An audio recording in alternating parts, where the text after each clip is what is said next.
For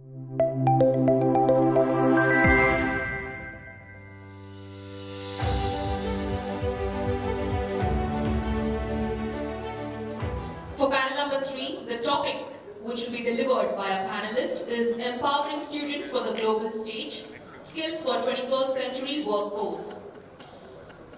Hereby, I take the opportunity and would like to invite all our panelists up on the dais. First up, Dr. Avijit Nair, CEO, Akemi Group of Institutes, Pune. He's our moderator for the panel. Huge round of applause. Can we have a round of applause, everyone? Come on, let me see that happy. Professor Rajita Kulkarni, President Sri University, Cuttack. Huge round of applause for her, everyone. Let's welcome Professor Anand Chakradev, Group Provost, MIT Group, Pune. Is he here with this? No worries. Let's invite Dr. Jaywant V. Shelar, Vice Chancellor, ITM Skills University, Navi, Mumbai.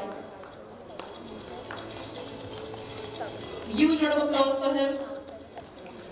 Pleased to have you here, sir. Thank you very much. Let's invite Dr. Mohammed Aslam Khan, Executive Chairman, AI's Board of Vocational and Technical Education, Mumbai. And last but not the least, Professor Swati More, Director, Central Corporate Relations and Placement Cell, Member of Governing Council, Maharashtra TPO Association, MIT ADT University, Pune. Swati More. Okay, she'll be joining us soon on the dais. Our moderator, needless to say, Dr. Avijit, I pass on the mic to you, sir, and over to you to take the session ahead. Thank you very much. Professor Swati More will be joining us soon. Thank you so much, and hereby we present our third panelist. In case if you have any questions, feel free to ask them, and of course not in the middle of the session, but of course yes, in the networking lunch break. Thank you so much, and over to you, sir. Very warm good afternoon to all of you. It's an honor to be a part of this esteemed panel where representative educationists are with me. The topic for discussion, as has been announced, is that empowering the student to 21st century skill. This is one thing which assumes a great significance. I'll just give a 2 minutes background to it. As we move forward from the very popularly known VUCA world, volatile, uncertain, complex and ambiguous, now we are moving to a world, Barney world, brittle, answers, brittle, answers, non-linear, and incomprehensible. Now in the morning itself we had a talk, I just had an opportunity to speak for 5-10 minutes on the digital world and how it is moving. Now if you see, in the present context, things are changing very fast. Even we cannot predict what is going to happen 10 days down from now, even we forget about years. What was not comprehensible few years back has become a reality today. Now, ChatGPT we have been talking about, now we are talking about DeepSeek everywhere. It has become the talk of the town. So things are changing so rapidly and so fast that students need a different set of skill set apart from the academic knowledge that they have been acquiring to succeed in this different, uncertain and very ambiguous world. Towards that, educators assumes a very important responsibility to teach the students these particular skills, wherein they not only need to succeed but to even survive. Towards this, I'll start the discussion on this. Since that we are lagging behind in time, time is a little short, and ma'am also has a commitment, so we'll start with ma'am.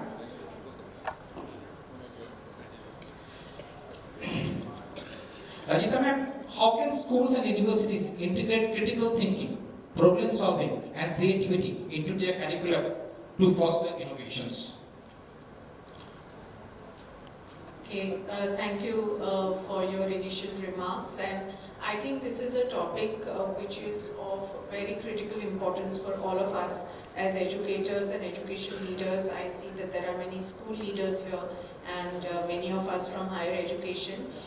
This morning I had a chance to give a keynote speech on how the fact that today's theme of Digital Bharat is so imperative and such a big priority for us in higher education particularly to think about, because the world is changing. We are today, this week, we saw a couple of $100 trillion wiped out of the global markets because of the launch of DeepSeek. Jokingly, somebody sent me a WhatsApp forward which says ChatGPT was the first AI to lose its job because of AI. And that is the pace at which we are evolving. And therefore, innovation, creativity, critical thinking, skills like this, I think are very important differentiators. In fact, just a couple of days ago, World Economic Forum released its 2030 key skills report. And do you know one of the skills they had in that was attention to detail. A skill like attention to detail, which all of us, I know, when we work with our own teams and with Gen Z, we unfortunately see that lacking. So many of these skills, in fact, you asked me about few skills, I want to add a few more. I would say multi-generational relatability. Do you know that Gen Z today, there was a research which came out, which said that in the last year, Gen Z at their workplaces never interacted with people above 50 years of age. So there is no multi-generational relatability, which is causing communication breakdowns and relationship problems. There is no multi-stakeholder sensitivity. Our university, Shrishi University, has identified 70 villages in our neighborhood. We make students go and do seva. When they go to do seva in these villages, first time many of them have seen a village, first time somebody has seen a hut, first time somebody is seeing a lifestyle like that. Now when I become an industry leader, these are all my stakeholders. This is my community. So multi-stakeholder sensitivity needs to be built, and multicultural, again, relatability or respect. We are becoming an interconnected world. We are diverse cultural workforces, and if we have to, even in our country, we have different, such diverse cultures, not to mention internationally. So in Shrishi University, of course, founded by Gurudev Shri Shri Ravi Shankarji and owing our parentage to Art of Living, creating an ecosystem where sadhana, seva and satsang is a foundational value for us, and we are seeing the value of it. See, Aryabhatta, Sushruta, any of these great innovators, there were no innovation ecosystems that time, no incubators, no buildings dedicated to innovation. It came from within, and that is the source. Dr. Ranjan is here, Prabhat Ranjan ji, such a tall scholar. He was just talking about how he is using AI to do movies now. So technology is an enabler, but the source of innovation is within us. So if we can connect to that within us, then I think the expression improves. So I would urge all educators here, today mental health is such a huge challenge. I spoke in my keynote in the morning, 1 in every 3 students is facing some mental health challenge, some depression. So let us help our students, some subject here and there they can learn on their own. But if we don't use this vital time of their life to culture their minds, make them emotionally, mentally strong, I think that is our very big responsibility. So sadhana is important. Seva, we are Dr. Nair, this is a 10-minute generation. If one Swiggy, Instamart or Zepto doesn't come in 10 minutes, people start getting anxious. So we have created a generation which is becoming so impatient and anxious. So they start becoming so discontented. So if we help them see that there are people who have less than us, then they build some sense of contentment, confidence. So that is also something we are doing.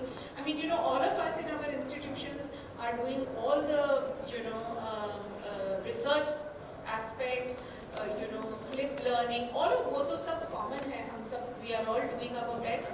But I would add a couple of these angles, and right and left brain balance and mid brain, all three, I think is important. Either our students go totally, and we are seeing what is happening in Kota, what is happening in other places, extreme pressure, or they go totally on the other side and only spend their time in doing not so productive activities.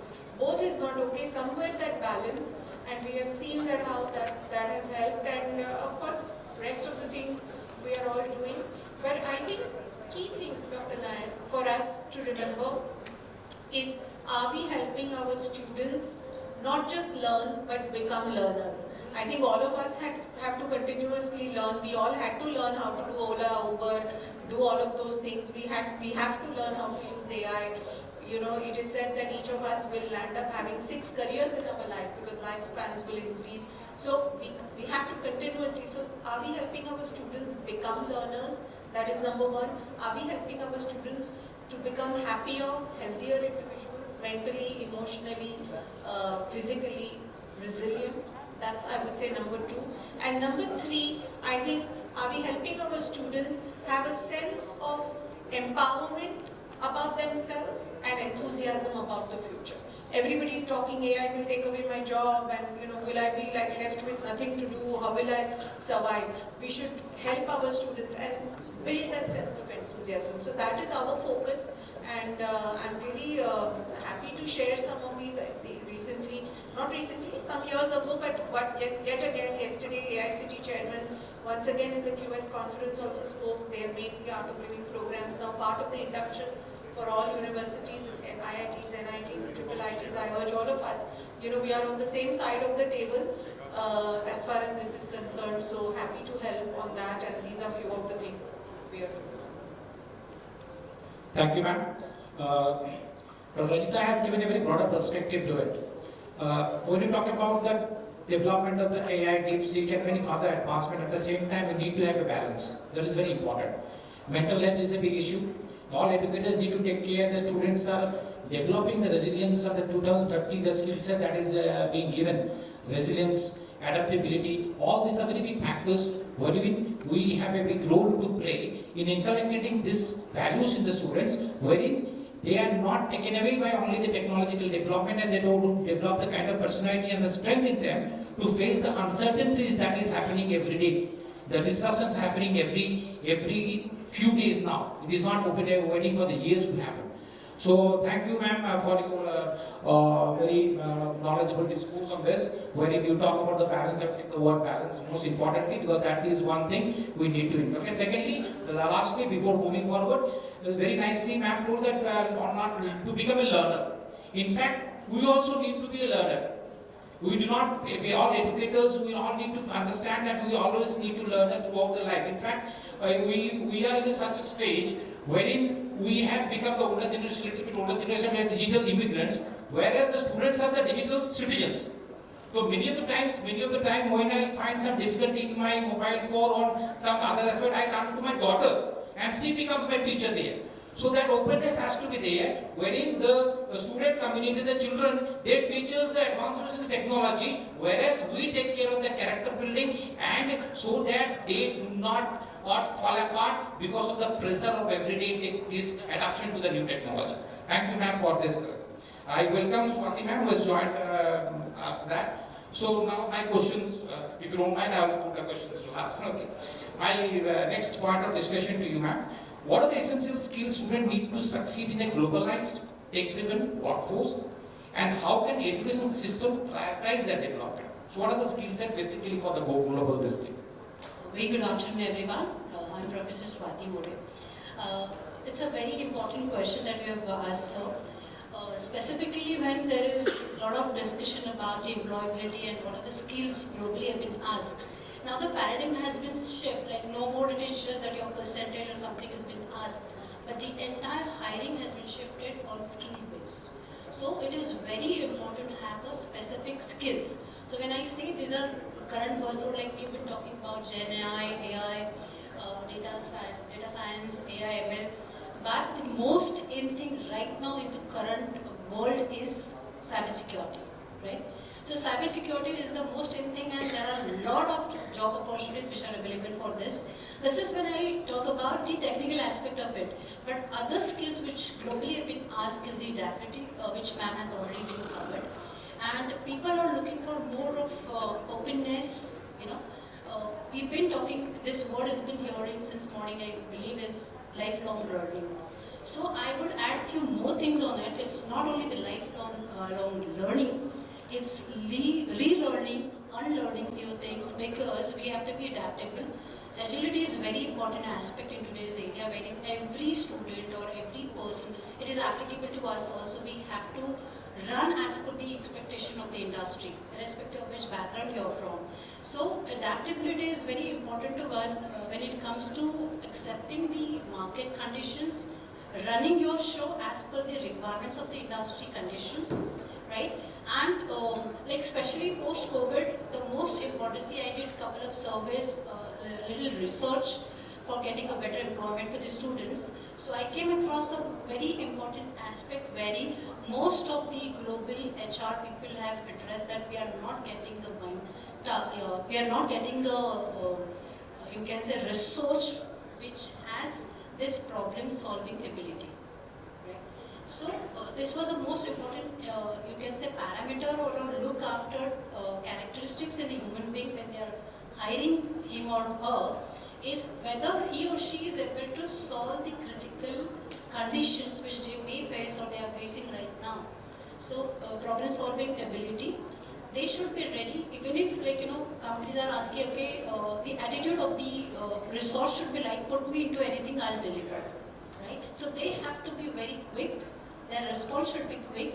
And as ma'am rightly said that, people are not looking for a long-term tenure with the organization. It takes almost 2 years for an organization to train those individuals as per, when it comes to the productivity. So if I take into consideration the fresher, they invest huge money in training them. And when it comes for them to, give result, these people try to move out. Alright. So it is very important to focus for every organization. They have to create an ecosystem wherein the character building should be built upon over the period of time. I represent MIT University, wherein more of a focus is emphasized on the holistic development of students. So technical aspect, definitely they are looked after, but at the same time, a person has been focused on giving the skill set which will make them a much better human being than just a technically imparted degree holder. So that's Thank you, Dr. Swati, for your intelligent discourse. So, to sum up you have highlighted about the cyber security, which is a very important aspect. Every other day, we see in the newspaper the kind of frauds that is committed everywhere. So, that is another important aspect, and adaptability you spoke about. That is another very important aspect, because that is one of the most key aspects. In fact, with the World Economic Forum coming out with the report that 2/3 of the job will vanish after so many years, vacancy report is there, so many things and so many new jobs are coming.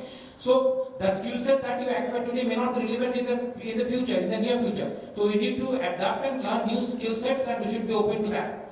So, and she spoke about this kind of emotional quotient also that is lacking. Even I remember Jack Ma saying in one of the interviews that as a owner of this Alibaba, I can hire a lot of intelligent people, but keeping these people together, having the equilibrium and good relation, interpersonal skill, that becomes very difficult.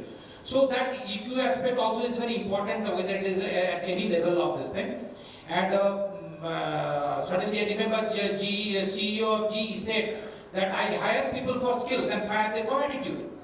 I can teach skill, but attitude has to be there. So these are the very important aspects that not only the skill sets that whether it is in the domain of technology or the domains of AI, beta and all this thing, but at the same time, the attitude of learning has to be there throughout. Thank you so much. Now coming to Dr. Jaywant, the point that I would like to have discussion with you is that what role does cultural competency and global awareness play in preparing students for the global stage, and how can it be effectively taught?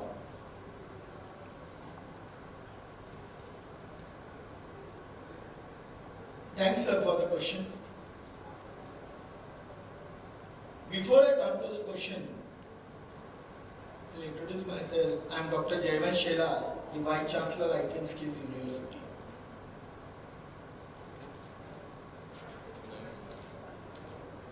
Education is the most powerful weapon which you can use to change the world, says Nelson Mandela. The first quote, he says that education can help to change the world. Whereas a couple of days back, The UGC chairman has quoted one more thing. When we talk about the national education policy, it is not just a 4-year degree program, multiple entry, multiple exit, or an Indian knowledge system, or to make you employable. These all are important, but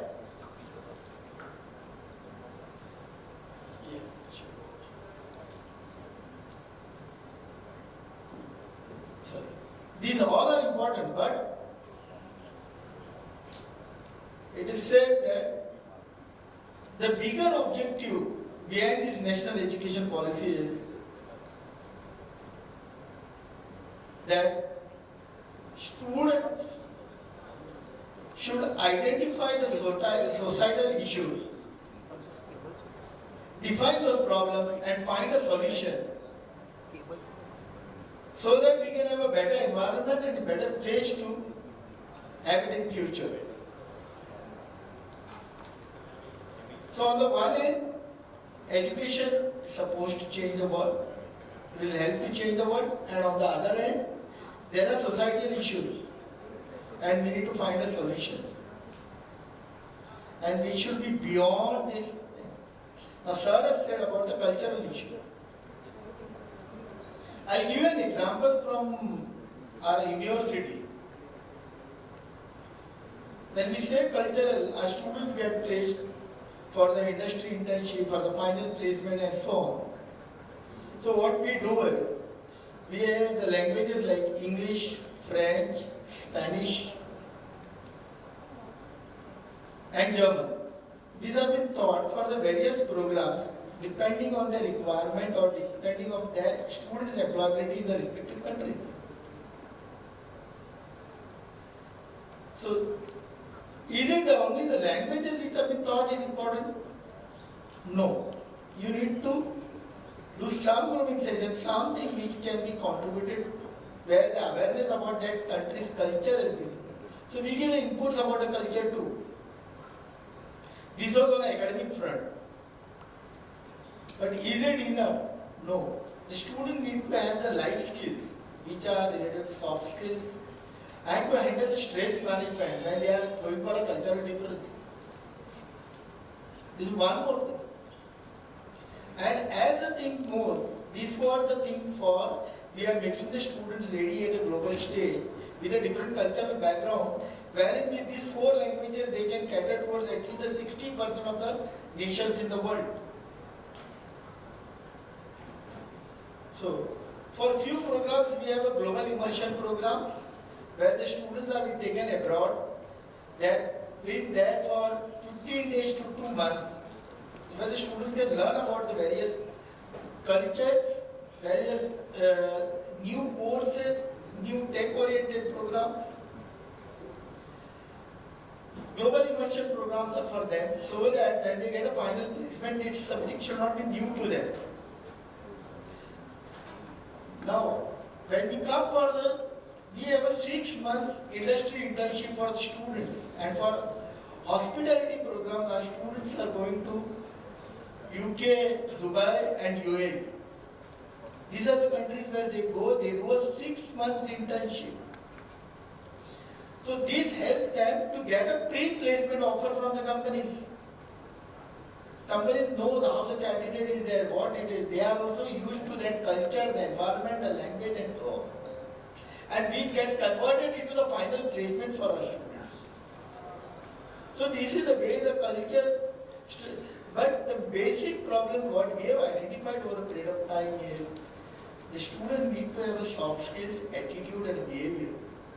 And beyond that, when they are getting into the language, culture, and to handle all these pressures and new restrictions, new developments which are being taken by the various countries, and the students need to have a pathway for IELTS or TOEFL, we try to guide them so that the students can get an entry into it. And when we guide them, they get trained, they can develop and they appear for those things. And subsequently, after the 2 years, we have an MOUs with various universities for all the programs. programs, maybe 2 or 3 universities, the students can get a career pathway. That means after a couple of years, they can go to those universities, they can pursue their higher studies, and then they can complete their degree over there. But it is not just a degrees. The students, what we have observed it in the last, over a period of years, that the students has issues related to soft skills and the stress management which they undergo in the initial phase when they join over there. So these are few of the issues, these are some of the developments wherein the cultural development where what we teach the students and we help the students to grow and contribute. Thank you so much, sir. Sir spoke about the NEP and its implementation challenges. He spoke about the various practices wherein the global exposure is given to the students, and boundaries are breaking. Every day the boundaries are breaking, and we are in a global village. So a lot of initiatives have been taken towards that. Thank you, sir, for your discourse. Now coming to Aslam, sir. There's a lot of digital divide. The next part of discussion is on that only. How can you address the digital divide and ensure that all students have access to the technology and resources needed to develop the 21st century skill? Thank you so much, and a very good afternoon to all. I've been representing the industry for the last 25 years, and then for the last 5 years I'm involved as a trustee to this one of the largest institutes in Mumbai, Aslam, which has 97 institutions across Maharashtra, 110,000 students. Coming back to the digital divide part, and so while I was running the industry and now moving into the academia, the gap which I was seeing, and especially I was running two industry, IT and the medical device companies. In the student, the fresh workforce, when they come to the industry, what we used to observe that when it comes to the knowledge, the educational institutions, they are imparting the right knowledge to the student. Now there are two other components as per the OECD 1961, the Organization for the Economic Cooperation and Development, when they define the skill sets, when they define the ability in addition to the knowledge, they also talk about the students should have the analytical skills, they should also have the interpersonal skills if they want to become ready for the workforce. Now, today the world is of a digital era. Digital devices are very handy to everybody. Now what, in one of the institutions of our Islam, what we did, it is basically the collaboration of the academia with the industry. A lot of corporates, they basically have their CSR activities, or they basically discard their devices, for example, laptops or the computers. So in our institute, after 3 years from the companies, we collaborated with the industries, and those laptops which are coming to us, we basically developed a digital library. Like we have a library in the institute where the books are given to the students. Similarly, the laptop devices are given on the loan for 2 weeks, for 4 weeks if they are not able to afford it. And that's the one way. Of course, equipping the classrooms with all these digital boards and other stuff is one, but secondly, having this kind of accessibility to make them ready for the workforce with more literacy on the digital side is basically helping those students a lot. So these are the couple of initiatives which we have taken in our institute.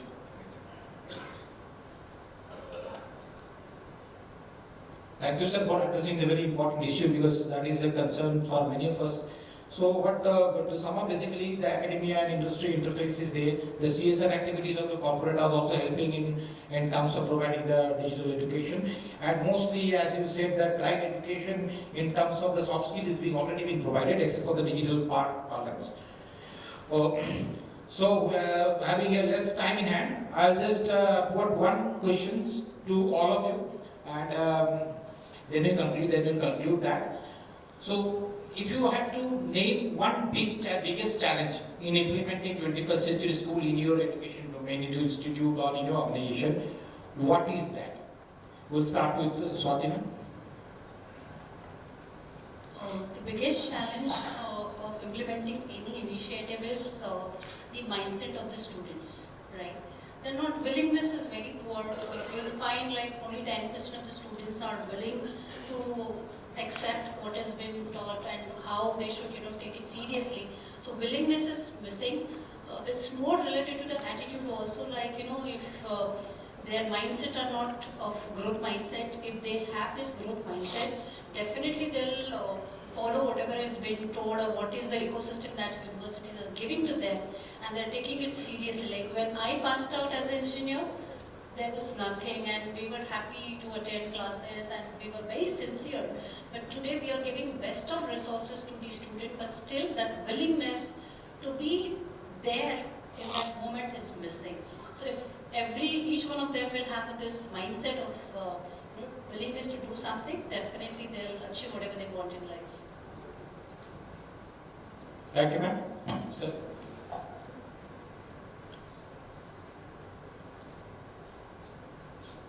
As I was listening to all of them, and when I say that one message if I have to give, what we do, every institution or a university, they give them a domain knowledge, soft skills, languages, culture, hands-on experience, internship, and so on. And seeing the trend, now the AI is at a peak, and Sir spoke about the digital thing. So if I have to give one message to all the students, it's a very competitive. Right now, if the students are going abroad, in the last 3 years, we have seen that the numbers of students going abroad has become doubled, from 7.5 lakhs to 13.5 lakhs approximately in the last 3 years. Seeing that and seeing the restriction by the most of the countries and the demanding entry certifications, it is not only the academic qualifications, but they need something beyond that. And seeing the challenging, demanding, changing environment, the basic challenge for every student or in every citizen or every employee who contributes is the stress management.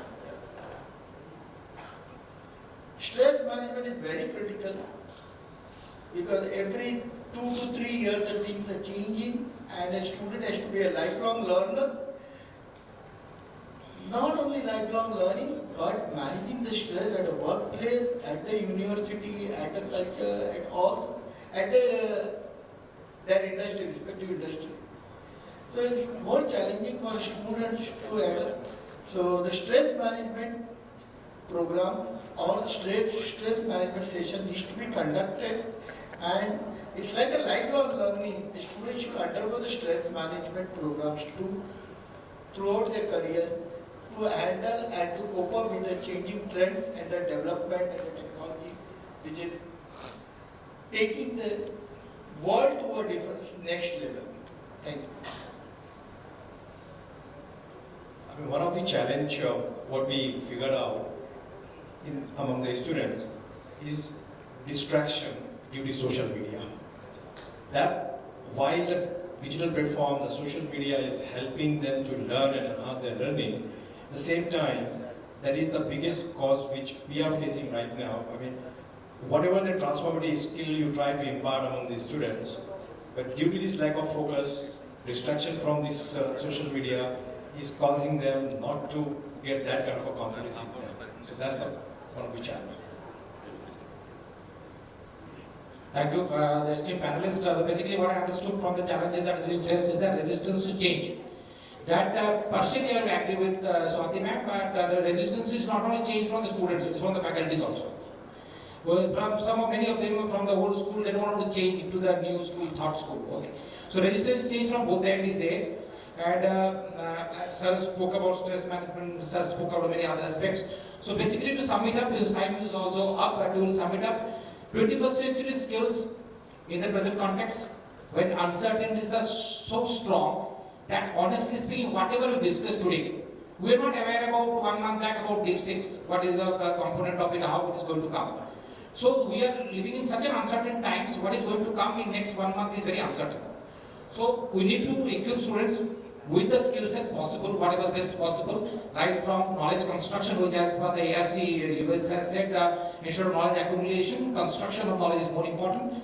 Critical thinking, innovation, and the 4 C's that we talk about, creativity, the communication, collaborations, digital literacy. So all these skills are important. At the same time, what I gather from all the panelists, esteemed panelists, is that at the same time, development of the core strength of the student inside to adapt to the rapidly changing, fast changing world is equally important. At the same time, as an educator also, we need to be constantly changing. It is not that we have done our masters and our doctorates and all, and we become stagnant in our knowledge gathering, knowledge construction. Until unless we change, we will not be able to bring out the changes in the students. Students are constantly watching us. That I told at the beginning also, many times we become the learner, they become the teacher, and it has to be a collaborative learning between us as the students.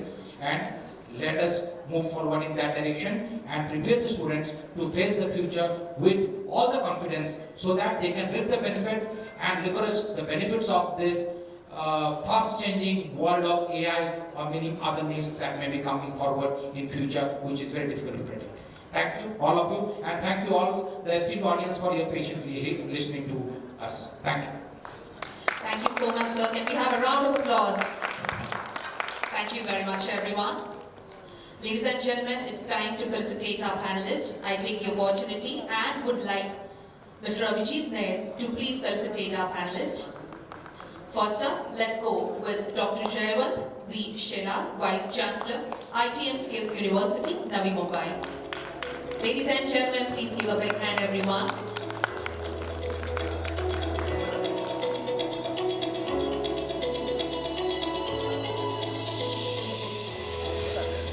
Next up, let's felicitate Dr. Mohammed. Dr. Mohammed Aslam Khan, Executive Chairman, AI's Board of Vocational and Technical Education, Mumbai. Can we hear it loud, everyone? And lastly, to Ms. Swati More.